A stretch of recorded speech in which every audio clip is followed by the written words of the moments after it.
Master Sergeant, try to keep up. This is a ceremony, not a retirement home shuffle. The words, slick with the unearned confidence of a brand-new commission, cut through the crisp morning air of the fort's Sterling Military Academy. Lieutenant Derek Miller, his uniform so new it still held the factory creases, stood with his hands on his hips, a smirk playing on his lips as if he'd just delivered the cleverest of lines. The assembled crowd, mostly cadets and a few junior officers there to observe the rehearsal for the upcoming Centennial Parade, rippled with nervous energy. A few of the cadets, eager to curry favor with the new officer, let out sycophantic snickers. They looked from Miller's polished insignia to the woman he was addressing, and their assumptions clicked into place like the bolts on their training rifles. They saw a woman in her late 40s, maybe early 50s, her dark hair streaked with a distinguished gray at the temples, pulled back into a tight, regulation bun. Her uniform, unlike Miller's, was worn, the fabric softened by 1,000 washes, the creases earned through labor, not a steam press. She was Master Sergeant Alara Vance, and her face was a study in placid neutrality. She offered no retort, no flicker of anger, no sign that she had even registered the insult. Her focus remained entirely on the task at hand, inspecting the M1 Garens for the ceremonial color guard. Her hands, which Miller had privately mocked as grandmotherly, moved with a slow, deliberate grace that was profoundly at odds with his frantic, self-important energy. She lifted a rifle, her fingers tracing the worn walnut stock, her thumb checking the seating of the en-bloc clip with a practiced touch. There was a universe of competence in that simple, silent action, but it was a language Miller and his audience of novices could not comprehend. They only saw slowness. They only saw age. They only saw a woman in a role they associated with bellowing old men. But across the parade ground, observing from the shade of the grandstand, General Marcus Thorne saw something else entirely. He wasn't supposed to be here for a simple rehearsal, but he'd arrived early for his meeting with the Academy's superintendent and had been drawn by the familiar sounds of drill and ceremony. He saw the lieutenant's arrogant posture and heard the tail end of his demeaning comment. He watched the cadets laugh, and then he watched Master Sergeant Vance. He saw the way she stood, her weight perfectly centered, a posture of absolute stillness that was not passive but coiled, ready. He saw the way her eyes scanned not just the weapon in her hands, but the entire field, taking in the wind, the position of the sun, the nervous shifting of the cadets in the periphery. It wasn't the stance of a drill sergeant. It was the stance of a hunter. It was the stance of a watcher on the wall. A flicker of a memory, distant and cloaked in the shadows of a mission long since buried in classified archives, tugged at the corner of his mind. He leaned forward, his eyes narrowing, a forgotten name hovering on the tip of his tongue. If you believe that true respect is earned in silence and proven through action, type competence below.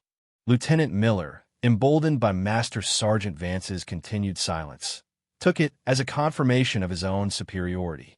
He mistook her discipline for weakness, her composure for fear. To a man whose entire world was built on a scaffolding of noise and bluster, her quiet dignity was an infuriating void he felt compelled to fill. He strode forward, closing the distance between them, his polished boots crunching on the meticulously manicured grass of the parade ground. He wanted to make an example of her, to cement his authority in the minds of the impressionable cadets who were watching his every move. "Master Sergeant," he began again, his voice louder this time, dripping with condescension, "let me demonstrate the proper tempo for a pre-ceremonial inspection. We have dignitaries arriving in 2 days. We can't have our honor guard looking like they're moving through molasses." He reached out, his hand aiming to snatch the M1 Garand from her grasp, a shocking breach of protocol and a profound act of disrespect. It wasn't just an insult. It was a physical challenge, an attempt to publicly dominate and humiliate a senior non-commissioned officer. The air grew thick with tension. The snickering of the cadets died in their throats, replaced by wide-eyed apprehension. This was no longer a simple dressing down. It was escalating into something far more serious. Vance's reaction was almost imperceptible. Yet it was a masterclass in controlled force. She didn't yank the rifle away. She didn't raise her voice.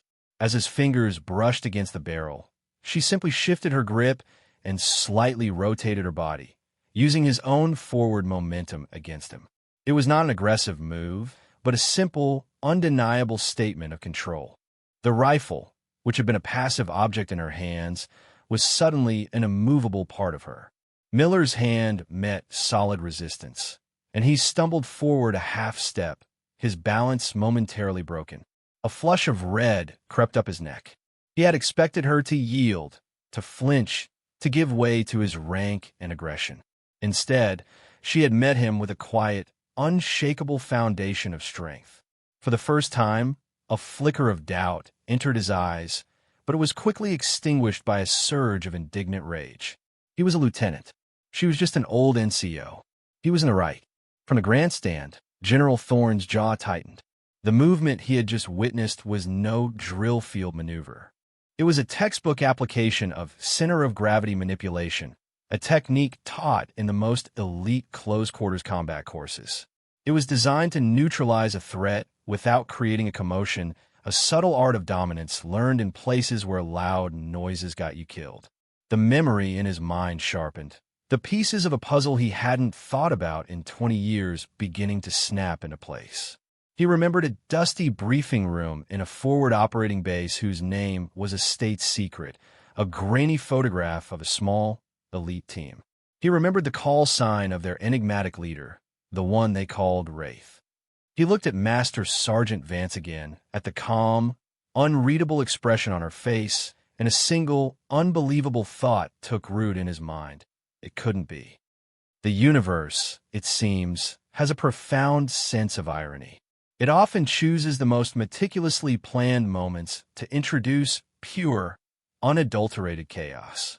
And so, it was that at the precise instant Lieutenant Miller was about to escalate his foolish confrontation, a new sound shattered the morning's orchestrated calm. It wasn't the crack of a rifle or the bark of a drill command. It was the frantic, high-pitched whinny of a terrified animal, followed by the splintering crack of wood and a collective gasp from the far end of the parade ground. The Academy's cavalry detachment, practicing their own formations for the centennial, had an incident. A young stallion, spooked by the sudden glint of sunlight off a tuba, had reared, unseated its rider, and bolted. It was now 1,000 pounds of panicked muscle and terror, galloping riderless across the field, its eyes wide with fear, its path aimed directly at the temporary viewing stands where a group of early arriving civilian organizers were seated. Panic erupted. Cadets scattered. Officers, including Miller, began shouting contradictory and useless orders. Somebody get that horse. Head it off. Call the vet. Miller, his moment of manufactured authority instantly evaporated, was frozen, his mind unable to process the sudden shift from a controlled power play to a genuine, life-threatening crisis. His voice was just one more panicked shout in a chorus of confusion. His arrogance, so potent just moments before, was revealed to be nothing more than a brittle shell, and it had shattered at the first sign of real trouble. But Master Sergeant Alara Vance did not panic. She did not shout. She moved. As the stallion thundered closer to the stands, its hooves tearing up great divots of pristine turf, she placed the M1 Garand she was holding carefully back into the rifle rack. Her movements were fluid, economical, and devoid of any wasted energy. Every other person on the field was a chaotic storm of motion. She was the calm eye at its center. Her eyes, which had been calmly assessing the rifle, were now assessing the horse, calculating its speed, its trajectory, its state of mind. She saw its flared nostrils, the tension in its neck, the wild terror in its eyes. She saw the path of its fear. She turned and took 3 purposeful strides to the flag stand, where the vibrant crimson guidon of the Academy's Alpha Company stood mounted and proud. She did not yank it from its holder. She lifted it with a smooth, respectful motion, her left hand near the base, her right hand halfway up the polished wooden pole. The cadets and officers who were not fleeing simply stared, mouths agape, unable to comprehend what she was doing. Lieutenant Miller watched, his mind a blank slate of disbelief. Was she insane? Was she going to try to joust with a runaway horse? He could not fathom the purpose behind her calm, deliberate actions. What happened next would be etched into the memory of every person on that field, a story told and retold for years until it achieved the status of legend. Master Sergeant Vance did not run towards the charging stallion. She did not wave the guidon to try and scare it. Instead, she walked calmly and deliberately to a point on the grass that lay directly in the horse's path, a point she had calculated with the precision of an artillery spotter. She stood there, sideways to the animal's direction of travel, holding the long guidon pole horizontally in front of her, parallel to the ground. She held it not as a weapon, but as an offering. As the horse bore down on her, a terrifying spectacle of raw power, she did not flinch. She did not brace for impact. She waited. The crowd held a collective breath, certain they were about to witness a horrific tragedy. Lieutenant Miller felt a surge of cold dread, the sickening realization that his public humiliation of this woman was about to become the prologue to her death. At the last possible second, when the horse was so close she could feel the heat of its breath and see the terror in its rolling eyes, Vance acted. With a subtle, almost gentle movement, she raised the guidon pole, not into the horse's face, but below its line of sight, tapping the ground twice in a steady, rhythmic beat. Thump, thump, thump, thump. It was a sound, a cadence. It was a signal. The panicked stallion, its brain overloaded with fear, registered the unexpected rhythm. It was a pattern in the chaos, something to focus on. Then, as its head came level with her, she moved the pole upwards in a smooth, flowing arc, not touching the animal, but guiding its vision, drawing its attention away from the terrifying stands and towards the open space of the field. And she spoke. Her voice was not a shout, but a low, calm murmur, a series of soft, guttural clicks and soothing tones that were not words, but pure communication. It was a language older than any human tongue, the language of a herd leader calming a frightened foal. The effect was instantaneous and profound. The stallion, which had been on a trajectory of pure panic, faltered.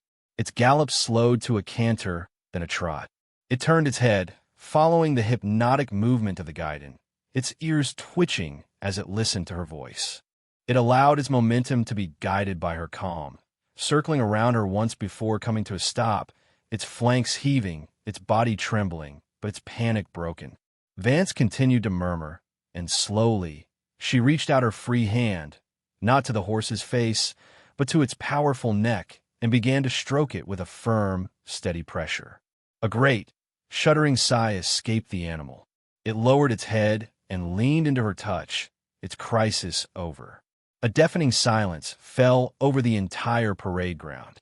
All that could be heard was the whisper of the wind and the soft, calming sounds Master Sergeant Vance was making to the horse. Everyone stared, their minds struggling to process the impossible thing they had just witnessed. They had seen a woman face down 1,000 pounds of charging fear and conquer it not with force, but with an almost supernatural calm and understanding. Lieutenant Miller stood frozen, his face a pale mask of shock and awe. The entire foundation of his worldview had been pulverized in less than 30 seconds. The old woman he had tried to humiliate had just demonstrated a level of courage and competence so far beyond his comprehension that it felt like magic. He could only stare and whisper a single, broken phrase to the empty air. "That's not possible." Into the stunned, cathedral-like silence of the parade ground strode the imposing figure of General Marcus Thorne. He moved with a purpose that commanded the attention of everyone present. The cadets, the officers, the shaken civilian organizers, all eyes turned to the four-star general. He didn't look at the now docile stallion. He didn't look at the pale and trembling Lieutenant Miller. His gaze was fixed with an intensity that was almost physical on Master Sergeant Alara Vance. She was still stroking the horse's neck, her quiet work of calming the animal not yet finished. She looked up as the general approached, her expression as unreadable as ever, merely acknowledging his presence with a slight inclination of her head. Thorne stopped 10 feet away from her. The crowd watched, expecting a commendation, perhaps a simple, "Well done, Sergeant." What they got instead was a thunderclap that shattered every rule of military protocol they had ever learned. General Thorne, a man who commanded armies, who advised presidents, who had medals on his chest that most soldiers only ever saw in museums, drew himself up to his full height. His back went ramrod straight. His hand snapped up to his brow in the sort of salute that is a work of art. A slow, deliberate, perfect gesture of profound and unequivocal respect. He did not salute the rank. He saluted the woman. A collective, audible gasp swept through the onlookers. A four-star general does not salute a master sergeant. It was an inversion of a natural order, a public declaration so powerful that it left no room for interpretation. He was acknowledging a status that transcended the insignia on her collar. Lieutenant Miller felt as if the ground had fallen away beneath his feet. His reality was warping. The rigid structure of rank and authority he clung to dissolving before his very eyes. The general held the salute for a long, pregnant moment before crisply dropping his hand. He then turned to the academy's superintendent, a two-star general who had rushed onto the field and now stood looking utterly bewildered. General Peterson. Thorne's voice was quiet, yet it carried across the field with the weight of absolute command. "Give me Master Sergeant Vance's service record." Now. An aide, his hands trembling slightly, fumbled with a ruggedized tablet and began furiously tapping on the screen. He quickly found the file and handed the device to General Thorne. The general took the tablet, his eyes scanning the first page. A grim, knowing smile touched his lips. He looked up, his gaze sweeping over the assembled crowd, finally landing on Lieutenant Miller with the force of a physical blow. "Gather round," he commanded. "All of you. It's time for a history lesson." The cadets and officers formed a semicircle, their faces a mixture of confusion, awe, and for Lieutenant Miller, a rapidly dawning horror. They drew closer, pulled in by the gravity of the moment, the air crackling with the promise of revelation. General Thorne held up the tablet, his thumb scrolling down a screen filled with lines of text, most of which were followed by the ominous, block-lettered phrase, "Classified." "This tablet tells me a story," Thorne began, his voice resonating with a deep, authoritative timbre. "It says her name is Alara Vance. It says her rank is Master Sergeant. It says she is currently assigned as a senior drill and ceremony instructor for this academy. This is the story the Army wants you to see. It is a fraction of the truth. It is, in fact, a lie of omission." He paused, letting the weight of his words sink in. "This rank, Master Sergeant, is a rank she chose. She has been offered a battlefield commission, a direct appointment to Major, more times than any of you have had hot meals. She has refused every single time." He looked directly at Vance, who was now handing the stallion's reins to a shaken but grateful cavalry trooper. She said, and I quote from her file, "Generals plan wars from maps. I prefer to shape the soldiers who will have to walk the ground. She chose to be here. With you. We didn't send her. She volunteered." Thorne's eyes returned to the tablet. His voice took on the rhythmic, powerful cadence of a citation being read. "Unit designation, redacted. Operational call sign, Wraith. Mission portfolio, Special Activities Division, Direct Action, Unconventional Warfare." Let me translate for the junior officers here. She was not in the Army. She was a ghost the Army used when it needed the impossible done with zero chance of failure and absolute deniability. He scrolled down the screen. "Medals. Distinguished Service Cross." The official citation is vague. Something about extreme valor during a hostage recovery operation. The unofficial story, the one I happen to hear because I was the theater commander who signed off on the mission, is that she single-handedly neutralized 12 enemy combatants inside a fortified compound to rescue a down pilot. She did it in under 4 minutes. With a knife, another scroll. Silver Star, with 3 oak leaf clusters. Bronze Star with V4 Valor, 6 of them. A Purple Heart. "Ah, this one is interesting." He stopped, his finger tapping the screen. "The scar on her cheek, Lieutenant Miller? The one you probably thought was from a fall or some mundane accident. She got that in a knife fight with a foreign intelligence agent in a moving vehicle. She won. The crowd was silent, their faces etched with disbelief. They were looking at the quiet, graying master sergeant as if for the first time. They were not seeing an old woman. They were seeing a legend made flesh. She outranks every single person on this field. Thorne's voice dropped, becoming a low, dangerous growl. Not in grade. Not in the pretty little symbols we pin on our chests. She outranks us in experience, in sacrifice, in blood spilled for this country in places you will never read about in a history book. The technique she just used on that horse? That wasn't some farm girl trick. That was a de-escalation technique developed for controlling pack animals during silent, high-altitude insertions in the mountains of Afghanistan.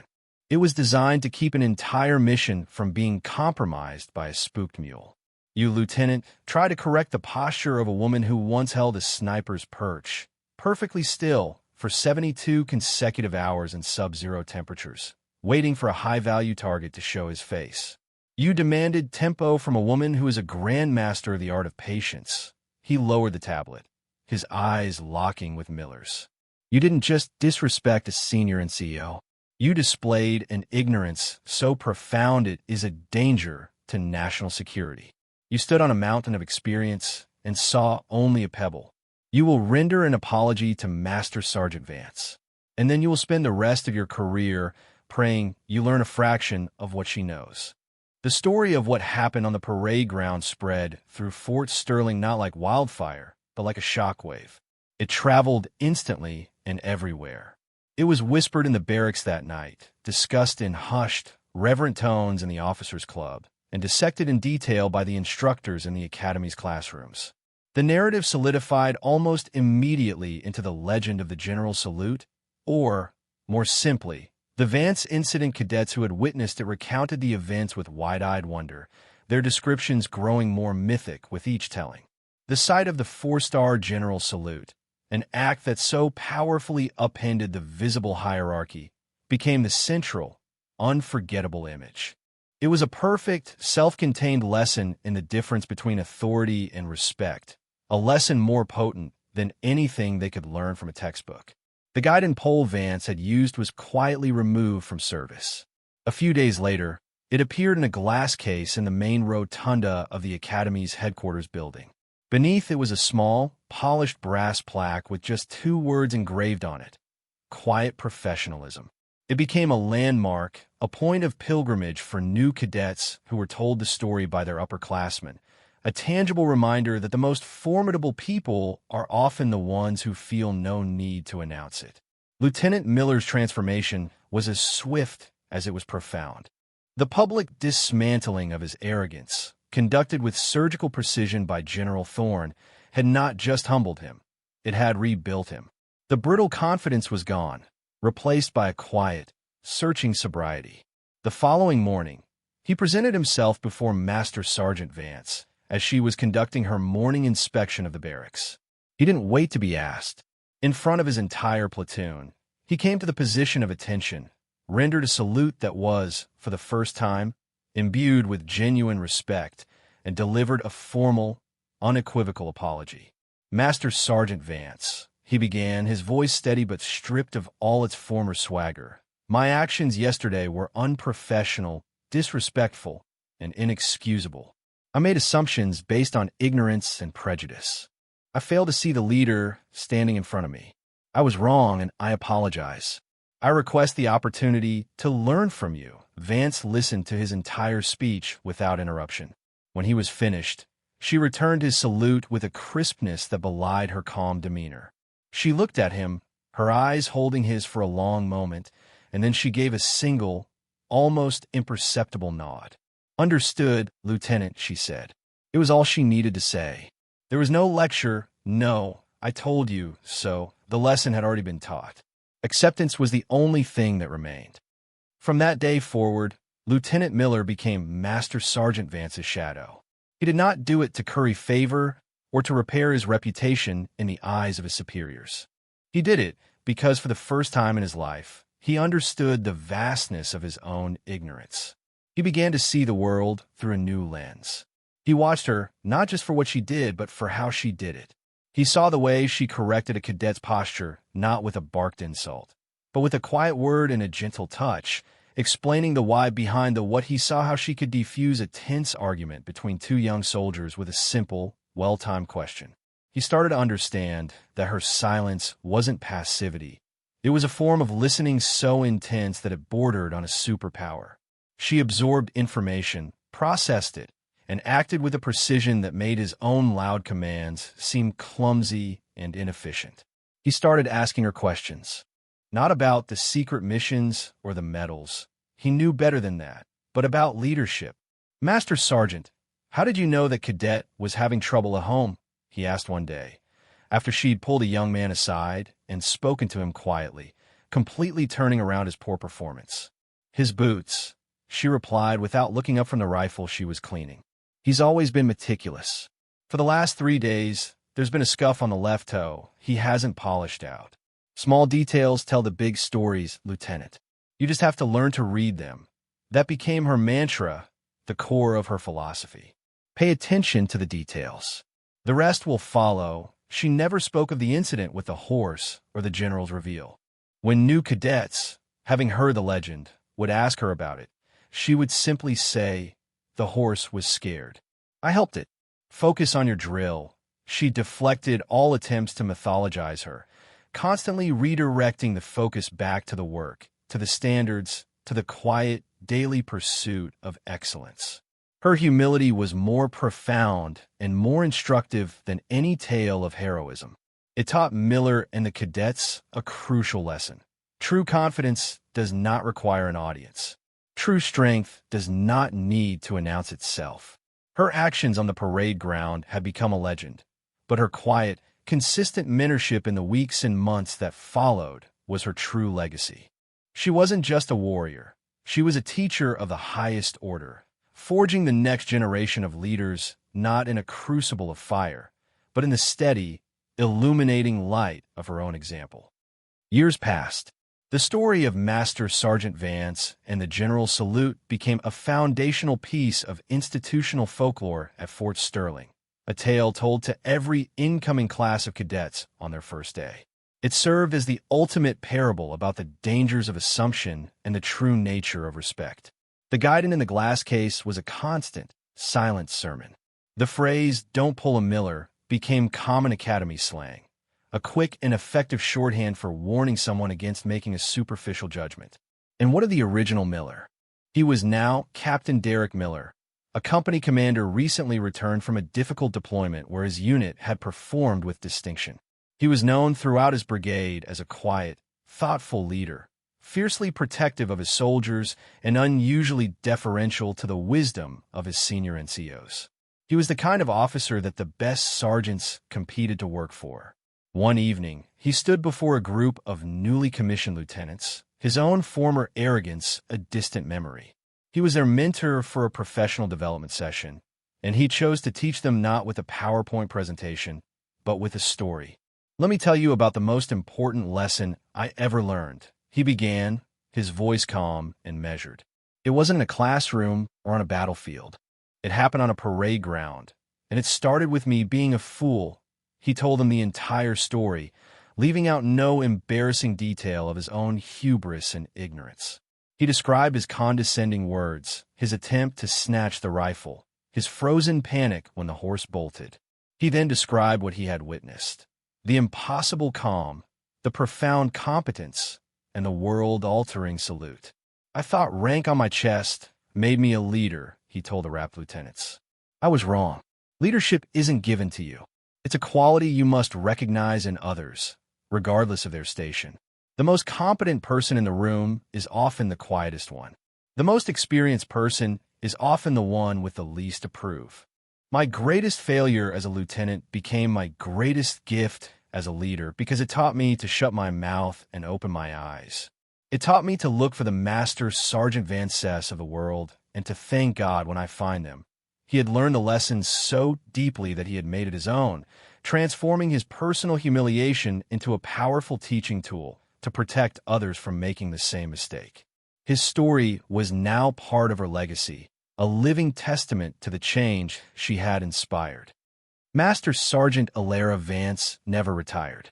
She stayed on at the academy, a permanent, revered fixture like a guardian statue watching over the institution's soul. She remained a master sergeant, continuing to turn down promotions, content in her chosen role as a shaper of leaders. Her official file remained mostly redacted, her greatest victories and sacrifices forever hidden from public view. But her true service record was not written in a classified government document. It was written in the careers of the hundreds of officers like Captain Miller who were better leaders because of her. It was etched into the culture of an academy that now valued quiet competence over loud proclamations. Her legacy was not a list of medals or missions. It was a living, breathing standard of excellence that propagated through the force with every graduating class. True legacy, the narrator might say, is not what you accomplish for yourself. It is not found in the glory you claim or the rank you achieve. It is found in the standards you set, the wisdom you impart, and the character you build in those who follow. It is the echo of your integrity, reverberating through generations. Alara Vance was a ghost, a legend, a quiet professional whose greatest weapon was her humility and whose most profound victory was not on a battlefield, but on a simple parade ground where she taught an entire institution the meaning of respect. Her story became a reminder that in the deafening noise of a world obsessed with self-promotion, the most powerful voices are often the ones that never feel the need to whisper at all. Their actions are the only statement required. Their competence is the only credential that matters. They're the silent foundation upon which everything else is built, the quiet professionals who hold the line, not for applause, but because it is the line. For more stories where quiet competence triumphs over loud ignorance, and where silent strength defines their worth, subscribe to Unknown Heroine Tales.